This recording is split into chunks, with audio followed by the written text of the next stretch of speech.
안녕하십니까. Hello. 사실 이 평화 We 포럼이 have been holding 격주간으로 peace 이제 forums every other week, 진행되는 걸로 알고 but 있는데 from now they will be held every week. 이번에는 Due to the Summit Council 아마 서밋 coming up 2월 in February 11일부터 시작하는 이 2022. 서밋 컨퍼런스 때문에 연이어서 이번 주에도 진행되는 걸로 알고 있습니다. 시간 관계상 이번이 이제 서밋 컨퍼런스를 준비하는 그런 어떤 입장에서 우리 윤영호 본부장님께서도 진행될 그런 내용에 대해서 이야기를 해주셨는데 저도 그것과 연관된 지난번 서밋 컨퍼런스에 대한 문제를 좀 정리해 보도록 하겠습니다. Of Reverend and Mrs. Moon's wedding. 우선 여러분 잘 아시는 것처럼 100주년 문선명 총재님의 100주년 탄신일과 그다음에 문 총재님, 한 총재님의 60주년 축복 성원식을 기념해서 재작년 2월달에 킨텍스에서 개최된 서밋 컨퍼런스에 대해서 잘 아실 줄 알고 있습니다. Among the guests and speakers, of particular note, 개략적으로 설명을 드리면 이것은 전현직 정상 오찬이고 그다음에 there was UN General 평화상의 Secretary 반 기문 총장님, 그다음에 아프리카의 마키살 대통령 또는 종교화합의 선구자이신 유난, 그다음에 여러 세계적 석학과 그다음에 세계 지도자들이 참석하시고 특별히 한학자 총재님을 중심하고 세계 정상들이 이렇게 참 모였다고 하는 거, 저는 역사적으로 대한민국 역사에서 기록할 만한 그런 현장이었다 봅니다. 국회의원 연합과 그다음에 종교인 연합, 그다음에 성직자협회 총회, 평화학술대회, 그다음에 국제통일과학회의, 그다음에 언론인대회, 이러한 6개 기둥이 기본적으로 전 세계의 정치, 종교, 언론, 경제, 그다음에 학술에 이르기까지 5천 명이나 되는 세계적 지도자들과 국내 지도자들이 모여서 이러한 행사를 했다고 하는 것은 우리 대한민국 역사의 전무후무한 일이고 특히 한학자 총재님을 중심 삼고 세계 모든 지도자들이 한 덩어리가 돼서 이런 축제를 벌였다고 하는 것, 또 코로나 사태의 엄중한 시기에도 단 한 명도 코로나를 걸린 환자가 없이 진행됐다고 하는 기적적인 하나의 역사를 저희들이 보게 됩니다. 그래서 그 당시에 벌어졌던 영상을 간단하게 좀 정리하겠습니다. 이거 어떻게 틀죠? 제가 영상을 좀 틀어주실래요?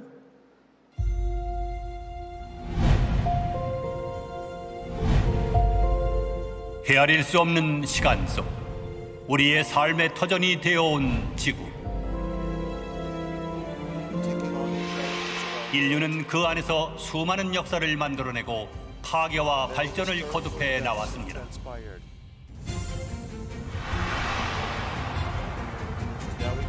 그렇게 맞이한 2020년, 인류는 또다시 삶의 터전을 위협하는 난 문제들을 해결하기 위해 태평양 문명권의 중심지 한국에 모여 공생, 공용, 공의를 통한 새로운 역사를 만들어냈습니다.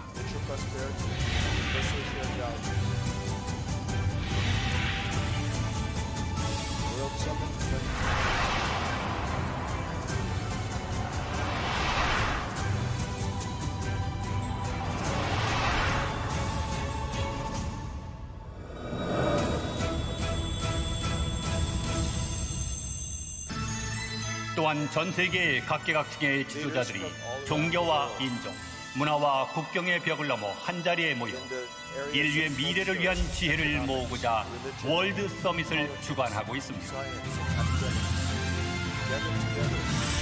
특별히 문선명 선생 탄신 100주년을 기념하며 개최된 월드 서밋 2020. 김정은 국무위원장의 화환과 트럼프 미국 대통령의 축전이 전해져 오는 등 세계인의 축하와 발걸음이 이어진 서밋의 장에는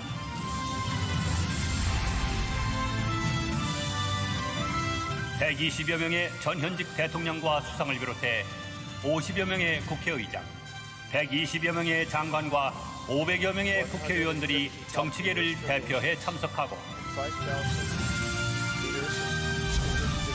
종교를 대표해 400여 명의 각계 정단장이 그리고 세계 각지의 언론인 300여 명과 500여 명의 경제인 그리고 세계 유수의 석학 450여 명 등 171개국 6천여 명의 지도자들로 만장을 이루었습니다.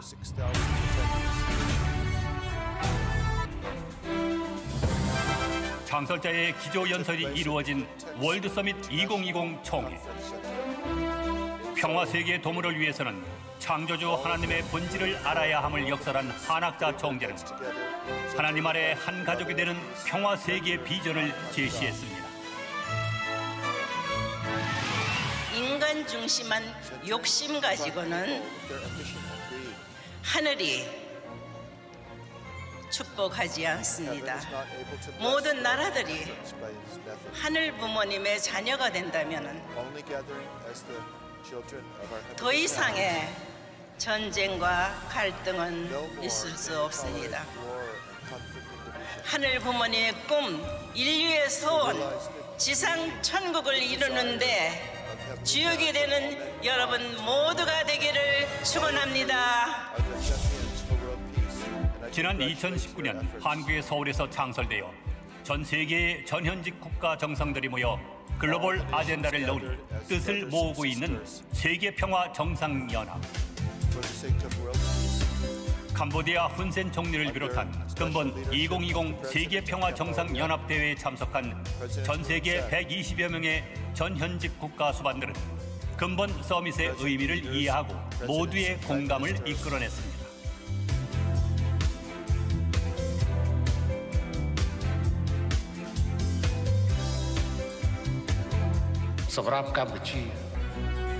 환경위기에 대한 구체적인 해법이 노벨상 수상자를 비롯한 석학들에 채택된 제26차 국제과학통일회의, 세계대학 총장회의와 세계평화교수협의회 등 분과 토론을 함께한 500여 명의 학술인들은 세계평화학술인연합을 출범해 후세를 위한 학문적 유산을 남길 것을 결의했습니다.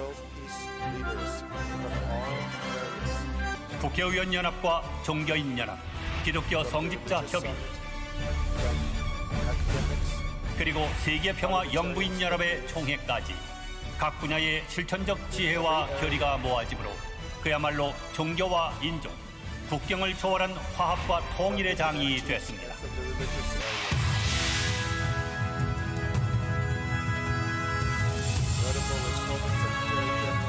공생, 공영, 공의의 비전으로 이루어질 평화 이상 세계. 지구촌 171개국 5색 인종을 하나로 묶어낸 월드 서밋 2020의 비전은 인류의 행복이 지속되는 세상을 향해 전해질 것입니다.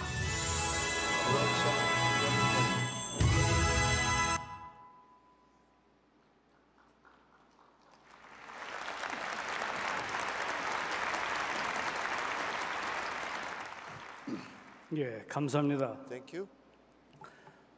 지난 시간에도 말씀드렸습니다만은 이 공생, 공영, So as they 공의주의 spoke about 두 the 존재는 values of coexistence, 하나님 prosperity, 신이란 and 무엇인가 righteousness, 또는 국가가 무엇인가에 대한 그 그 기본적인 이해를 한 터전 후에 우리가 공생, 공용, 공의주의가 뭔가 한 것에 대한 어떤 정의가 가능하다 이렇게 생각합니다.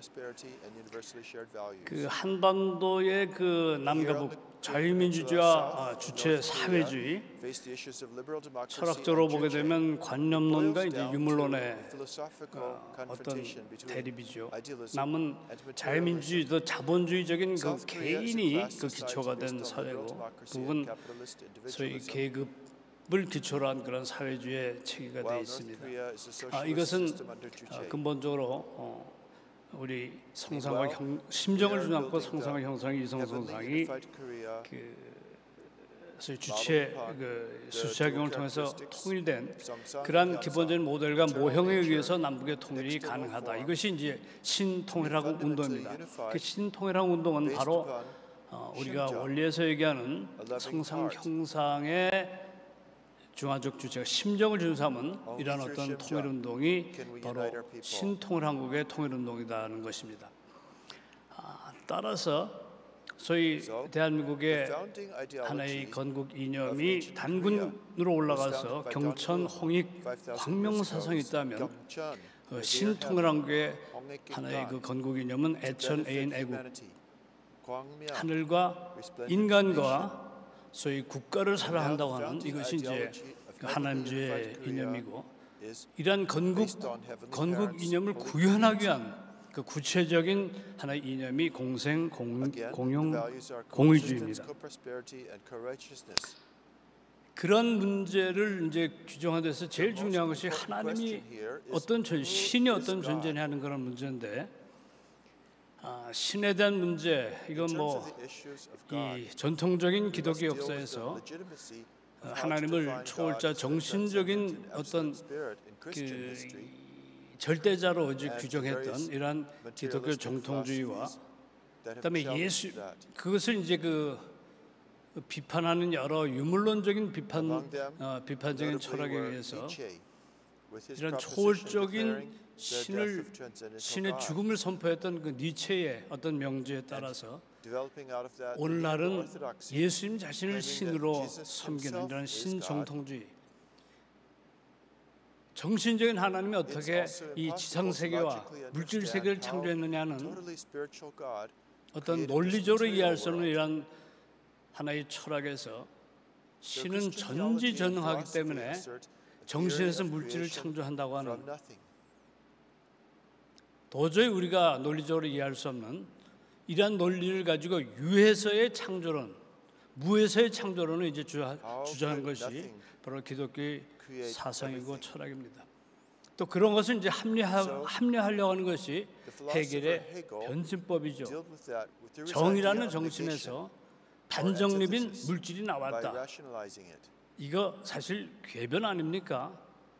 어떻게 없는 데서 있는 것이 나옵니까?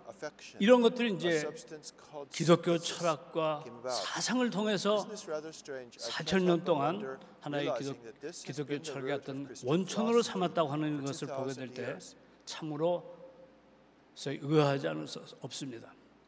신통일한국의 하나님은 하나님과 인간이 닮았다고 하는 것, 부자지경하게 닮음이라고 하는 그런 측면에서 하나님은 피조세계와는 다른 초월자이지만 닮음이라고 하는 그런 터전에서 현상적인 세계와 역사 속에 개입하고 인간의 생사화복을 주관하는 내재는 하나님, 초월과 내재가 닮음이라는 그런 형태를 통해서 하나가 된 변증법이 아니라 수수법이라고 하는 이런 닮음의 법칙을 통해서 하나님을 규정합니다.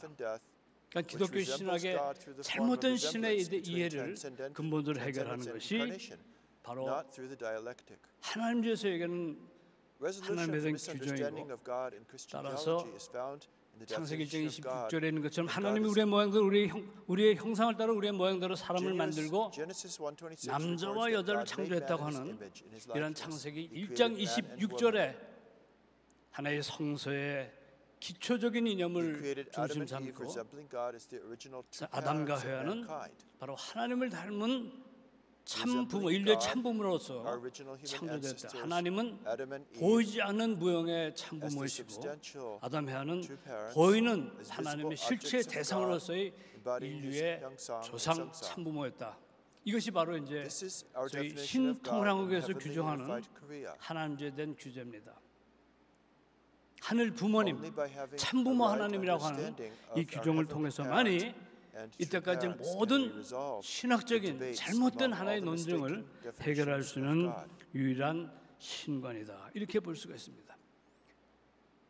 그럼 히랍, 이 기독교라고는 어떤 헤브라이즘 말고 헬레니즘이라고는 인본주의에서 생각했던 신의 개념은 어떠냐? 이게 히랍 신화에서 잘 나타납니다. 히랍 신화에서 신화 이야기라고 하는 것, 미토스, 이 신화 이야기라는 그런 속에서 얘기하려고 하는 가장 근본적인 하나의 원리라 그럴까요? 내용은 소위 사멸하고 멸망할 수밖에 없는 하나의 이 인간의 세계와 신들의 세계, 영원한 신들의 세계를 소위 규정한 것이라고 볼 수 있습니다. 신화에 나오는 시지푸스 얘기, 그 다음에 프로메세우스 얘기, 그 다음에 아테네 여신과 소위 옷을 짜는 경전했던 아라크나 얘기, 이런 내용들 보게 되면 이 인간의 잘못이 없어요. 시지푸스는 신의 잘못을 그냥 단순히 세상에 알렸다고 하는 것. 프로메세우스는 인간에게 불을 갖다 줌으로써 인간에 대한 연민과 애정을 표현했다는 것 때문에 영원히 에페소산에서 간을 쪼먹히는 이러한 어떤 어마어마한 형들, 그 다음에 아테네 여신이 직물짜기를 경쟁하다고 요청했는데 아르카네가 직물을 잘 짜는 것을 보고 신에게 도전했다고 해서 이 엉뚱한 거미로 만든 이러한 사건들, 자, 이렇게 우리가 인간으로서 이해할 수 없는 이런 신화 이야기 속에 담겨진 그 비밀이라 할까요? 내용을 본다면 이것은 어디까지나 저희 신들의 세계와 사멸할 수밖에 없는 인간의 세계에 다르다고 하는 것, 사멸의 세계와 영원한 신들의 세계에 대한 것들을 설명한 것이 히랍 신화가 얘기한 근본적인 내용이라고 볼 수 있습니다. 자, 거기에서 근본적으로 인간이 갖고 있는 욕망이라고 하는 것, 욕망이라 에로스, 욕망이라고 하는 그런 기본적인 본질은 뭐냐면 인간의 욕망은 끊임없이 상승하는 어떤 목적을 향해서 무엇인가를 이루려고 하는 것이 바로 욕망이 갖고 있는 가장 근본적인 본질이고, 따라서 에로스는 기본적으로 날개를 가지고 이데아 세계, 신들의 세계로 향해서 상하고 날아가는 그런 하나의 욕망의 본질은, 욕망은 인간이 소위 육체적 욕망을 잘못 쓰게 되면은 사멸하고 파멸하고 파괴될 수밖에 없는 욕망이지만, 욕망의 본래 본질은 바로 푸스케, 자기 연인인 영혼과 양심과 정신을 사랑해가지고 근본적으로 이데아 세계라고 하는 신들의 세계, 신의 세계로 들어갈 수 있는 두 가지 선과 악의 가능성을 갖고 있는 것이 욕망이에요. 그런데 소위 히랍 신화에서 나오는 이런 신들의 세계에 들어갈 수 있는 것을 철학자들은 소위 미토스에서 로고스, 이 철학적인 사유를 통해서 신들의 세계에 들어갈 수 있는 정신과 이상적 직관이다. 이것이 이제 철학의 한계입니다. 철학의 결론이에요. 바로 신들의 세계에 들어가는 것이 우리가 안다고 하는 것, 이해한다고 하는 것, 어떤 정신적 직관을 통해서 신의 영원한 세계에 들어갈 수 있느냐, 아니면 정신이냐 사랑이냐, 영원한 것이 정신이냐 사랑이냐, 이런 하나의 근본적인 문제를 철학은, 히랍 신화는 지금 얘기합니다. 그럼에도 불구하고 근본적으로 신들의 세계에 대한 것을 얘기한 것이 플라톤의 동굴의 비유입니다. 이 현상적인 세계는 그림자의 세계예요. 이데아 세계는 그림자 세계를 원형과 하나의 모델입니다. 그러니까 영원한 세계예요. 그러니까 현상적인 세계는 사멸할 수밖에 없는 세계고, 이데아 세계는 신들의 세계예요. 여기서 탈출한, 그래서 그 다음에 동굴의 비유에 대한 것을 좀 한번 보도록 합시다. 이거 동굴이 하나 있습니다. 그리고 그곳에 갇힌 사람들이 있죠. 그들은 사슬에 묶인 채 평생을 살아갑니다. 그리고 머리마저 고정되어 동굴의 벽면 말고는 아무것도 볼 수 없는 상황입니다. 그들 뒤로는 불이 있으며 불과 그들 사이에는 길이 하나 있습니다. 그 길을 따라 다양한 사람들이 지나며 그림자를 동굴의 벽면에 들이웁니다. 몇몇은 동굴의 모형을 운반하며 그림자를 만들기도 하죠. 결국 이들은 이 그림자가 실제라고 믿게 됩니다. 이보다 나은 것을 알지 못하기 때문이죠. 그러다 어느 날 한 사람이 잠시 풀려나게 됩니다. 그의 시선은 자연스레 동굴의 반대편을 향하죠. 처음엔 눈이 부셔서 아무것도 볼 수 없었지만 조금씩 환한 빛에 적응하게 됩니다. 그는 곧 태양빛 가득한 동굴 밖까지 발걸음을 옮기고 그곳에서 자신이 실제라고 믿었던 것들이 고작 그림자였음을 깨닫게 됩니다.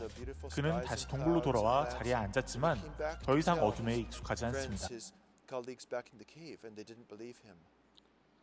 자, 여기에서 얘기하려고 하는 사멸할 수밖에 없는 우리의 육체의 세계, 사멸할 수밖에 없는 물질의 세계를 현상사로 규정하고, 그다음에 사멸할 세계의 근본적인 모델이요 원천인 바로 이데아 세계, 신들의 세계, 영원한 세계를 이데아 세계로 규정했습니다. 그러나 이 동굴을 탈출한 그러한 죄수는 소크라테스를 얘기하는데, 이 소크라테스는 근본적으로 동굴을 탈출해서 태양을 봅니다. 이 태양이라는 것이 바로 신이에요. 유일신입니다. 이 신은 이데아, 이 선의 이데아고, 바로 신은 보편의 보편, 근본적인 보편이에요. 신이라고 하는 어떤 한 존재를 향해서 인간은 소위 동굴을 탈출하는 과정, 동굴로 다시 들어오는 소위 동굴의 진리의 오름길과 진리의 내림길을 가는 것이 바로 인생이요 인간이다. 인간은 바로 이러한 카타르시스, 영혼의 정화를 통해서 인간의 완성을 하는데 궁극적으로 신을 향하는 어떤 진리의 오름길이 인간의 본질이다. 그렇게 이야기를 했습니다. 그래서 소크라테스는 유일신을 섬긴다는 것 때문에 독배를 들었어요. 그 당시에 다신론적인 아테네에서 하나님이 한 분이라고 하는 것을 주장함으로써 독배를 들었어요. 그것은 예수님이 거짓 신을 섬긴다고 하는 것에 그 죄명 때문에 십자가에 달린 것과 똑같은 문제입니다. 결국 근본적으로 신의 문제는 하나의 종교의 문제요, 근본적인 인간 삶의 문제와 연관된다, 이렇게 봅니다. 그래서 근본적으로 사멸할 수 없는 인간의 세계와 불사불멸의 신들의 세계, 영원한 세계를 가늠할 수 있는 가장 근본적인 하나님의 본질은 바로 이성이 아니라 심정이라고 하는 것. 그 가정의 4대 심정이라고 하는 것이 바로 하나님의 본질에 접근하는 것이고, 영원한 것은 정신이 아니라 사랑과 심정이라고 하는 것. 이것이 이제 우리 신통학론에서 가르쳐주는 위대한 진리입니다.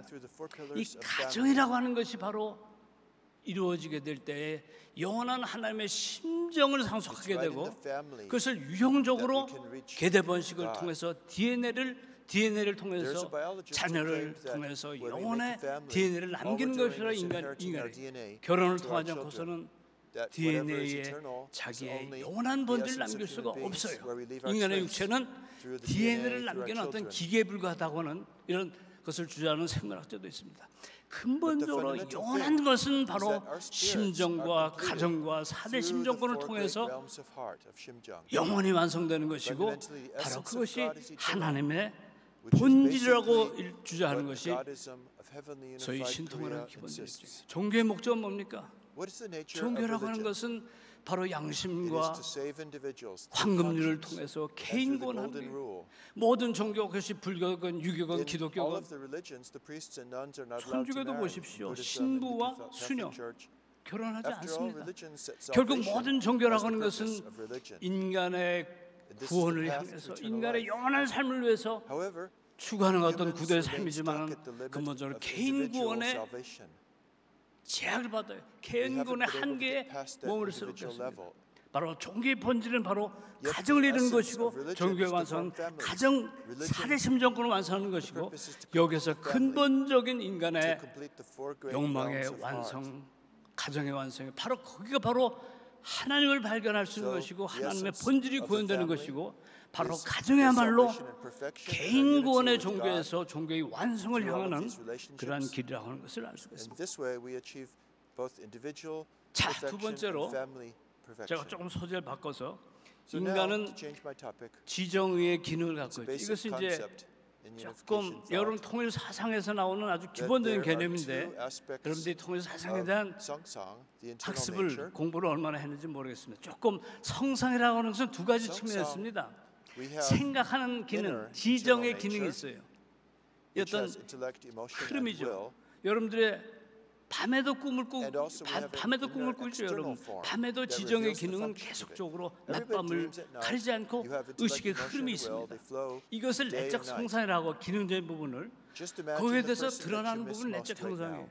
꿈이라고 하는 거. 여러분 지금 눈을 감고 가장 그리운 사람 한번 생각해 보세요. 생각이 나죠. 그 생각나는 그 꼴이 바로 내적 형상입니다. 그렇기 때문에 우리의 마음이라고 하는 것은 지정의 기능이라는 그런 주체적 부분과 그 지정의 기능에 대해서 대성으로 드러나는 내적 형상이 있어요. 그렇죠. 내가 그리우면 그 그리운 사람의 얼굴이 떠올라요. 내가 산을 가고 싶으면 산에 등산하는 그런 꼴, 모양이 내 마음속에 떠오르는 그것이 바로 내적 형상입니다. 자, 그래서 그럼 사람도 마음이 내적 성상과 내적 형상이 있으면 하나님은 어떨까요? 하나님도 마음이 내적 성상과 내적 형상이 있겠죠.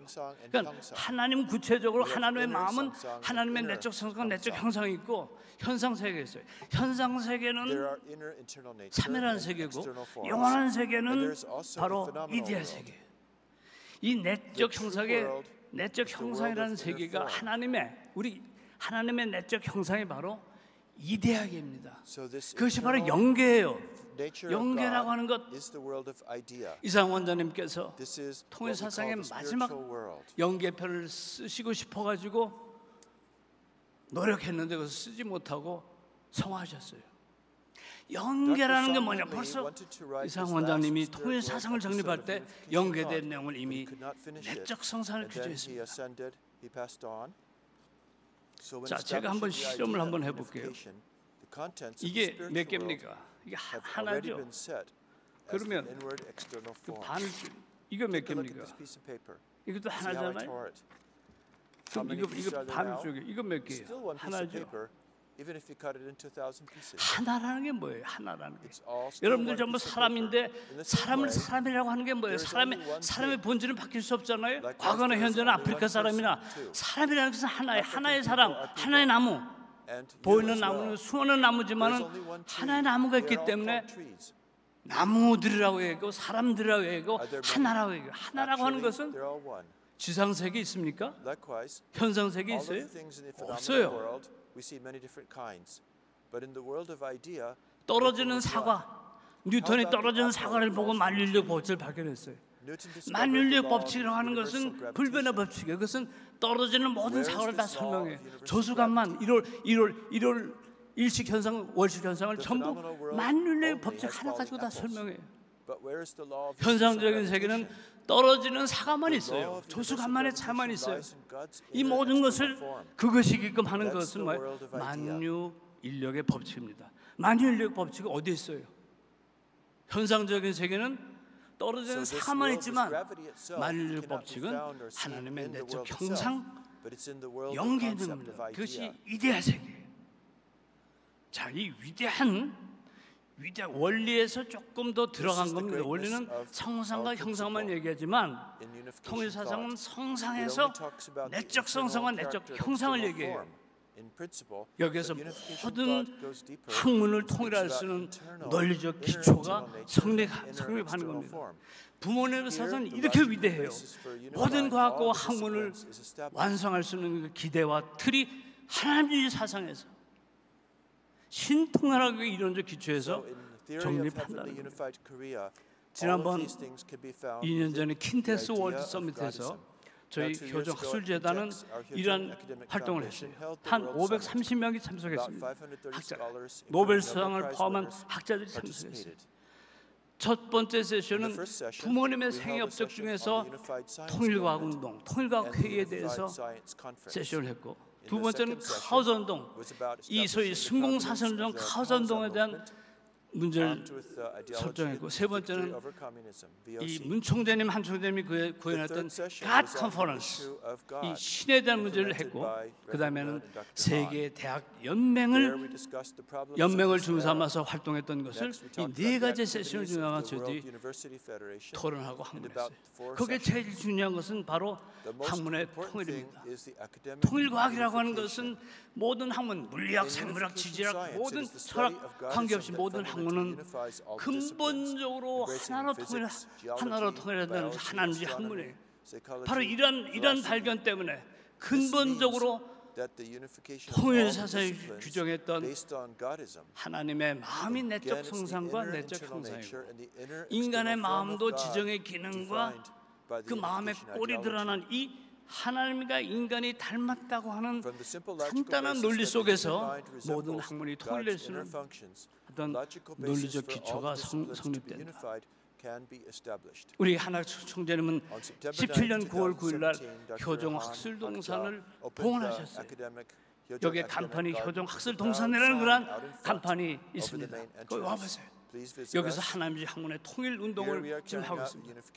여기서는 세계적 노벨 수상에 접근한 이러한 학자들이 물리학, 생물학, 지질학, 천문학, 철학, 사회학을 막론하고 하나님주의라고 하는 하나의 기초에서 모든 학문을 통일하는 하나님주의 학문 체계의 어떤 체계화 작업을 구현하고 있다고 하는 것을 보게 될 때 벌써 이러한 서밋 컨퍼런스 속에서 학술인 연합이 갖고 있는 어떤 위상과 내용들을 다지면서 이러한 활동을 전개한단 말이에요. 이것은 학술인 연합뿐만 아니라 소위 종교인 연합도 또는 정치인 연합도 또는 경제인 연합도 다 이러한 하나님주의라고 하는 큰 틀 속에서 공생공영 공이라는 큰 틀 속에서 우리의 속의 목표를 일단 향해서 진군한다는 겁니다.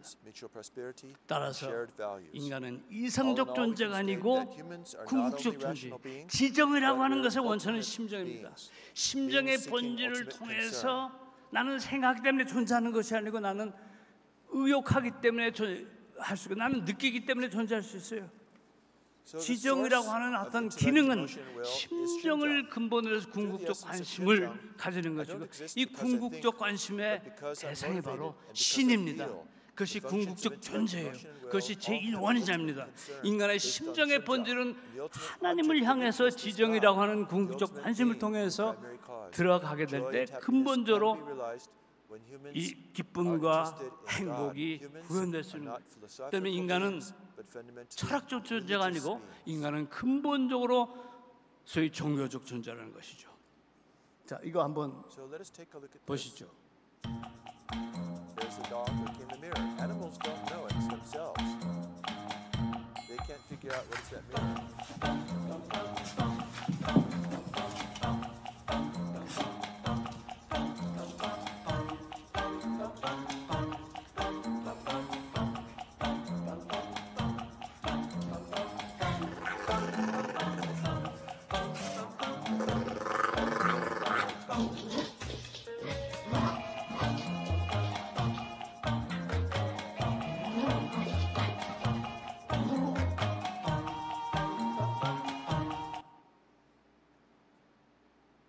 자, 여기서 여러분들 그냥 재미있게 이 귀한 시간에 소중한 시간에 이렇게 시간을 할애해서 이 영상을 봤습니다. 여기서 여러분 생각하는 건 뭐예요? 거울 앞에 선 동물들은 그게 자기인 줄 몰라요. 그렇잖아요. 사람도 마찬가지 아닙니까? 사람이 자기 얼굴을 볼 수 없잖아요. 나는 상대방에 보여주기 위한 존재죠. 우리가 부부 생활할 때 남자와 여자의 생식기가 남자를 위한 겁니까? 여자를 위한 겁니까? 부인을 위한 겁니까? 또는 부인의 생식기는 남편을 위한 겁니까? 자기를 위한 겁니까? 생긴 거 보세요. 저는 안 봐서 잘 모르지만 잘 아시잖아요. 생긴 걸 보면은 남자는 여자를 위해서, 여자는 남자를 위해서 생긴 것이 그렇게 생겼어요. 나라고 하는 존재는 데카르트가 얘기한 나는 생각하기 때문에 존재합니까? 안 그래요. 나는 느끼기 때문에 존재하고 나는 의욕하기 때문에 존재. 나는 심적 존재입니다. 심정의 본질은 내가 아니라고 하는 것. 심정의 본질은 나는 부모로 말미암은 것이고, 심정의 본질은 양심으로 말미암은 것이고, 양심에 주신 하나님으로 말미암은 나라고 하는 것. 나라고 하는 것은 근본적으로 소위 양심이라고 하는 부모로 말미암은 나고, 양심으로 말미암은 나고, 주체는 하나님으로 말미암은 것이고, 하나님은 양심을 통해서 심정의 명령을 하신다. 이게 바로 첫 번째 수직적인 효종 사상이에요.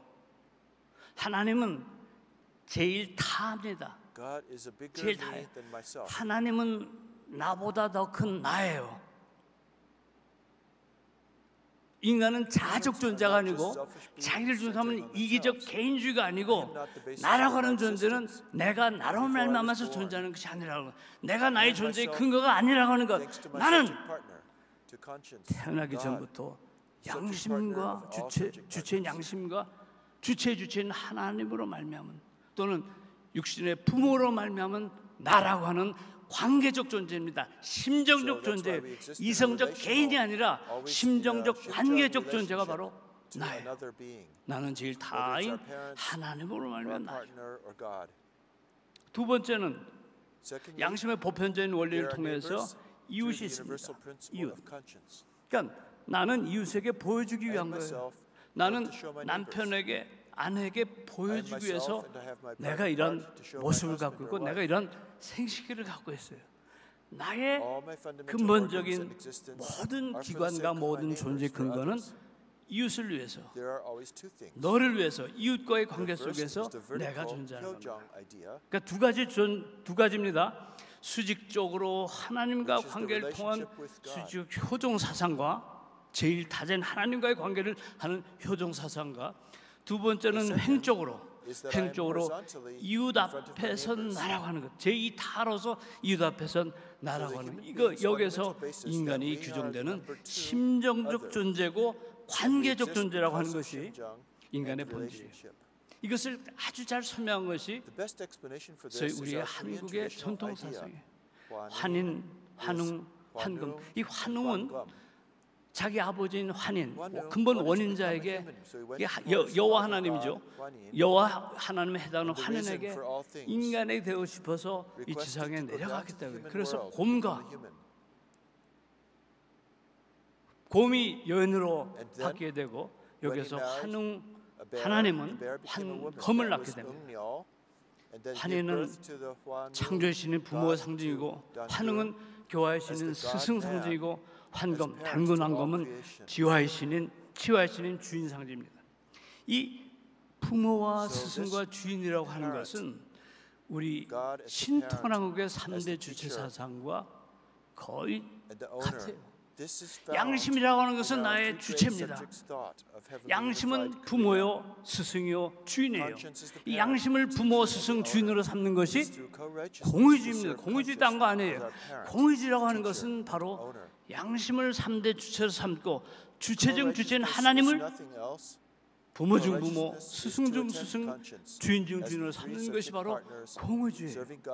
양심의 보편적인 원리를 이웃과 관계 속에서 맺는 것. 이런 수직적인 인간 완성과 수평적인 인간 완성이라는 두 가지의 효종 사상을 통해서 인간이 해방되는 거 아닙니까? 인간의 근본적인 해방은 심정을 주사하는 관계적 존재에서 해방되는 거예요. 수직적인 하나님과 관계 속에서 인간은 자기의 본질을 발견하는 인간이 근본적으로 심정 해방이 되는 것이고, 이웃과의 관계를 통해서 인간은 근본적인 횡적인 효종사상과 근본적인 인간 횡적인 해방이 벌어지는 거 아닙니까? 그 때문에 공의주의라고 하는 것은 바로 그거예요. 공생주의는 뭡니까? 공생주의는 바로 이러한 존재냐 소유하는 문제에서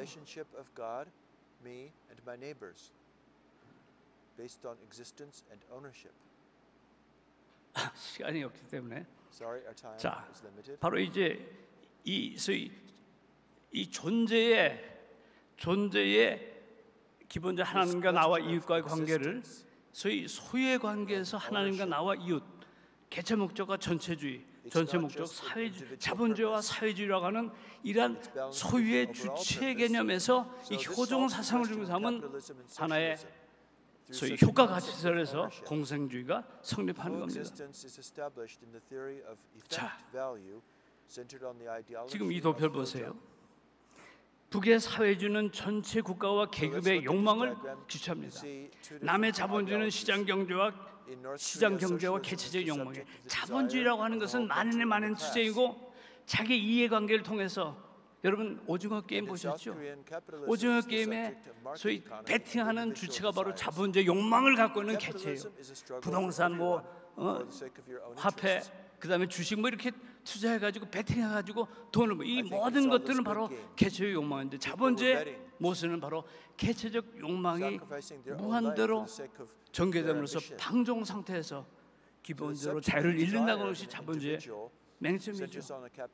사회주의는 뭡니까? 사회주의는 계급의 욕망이에요.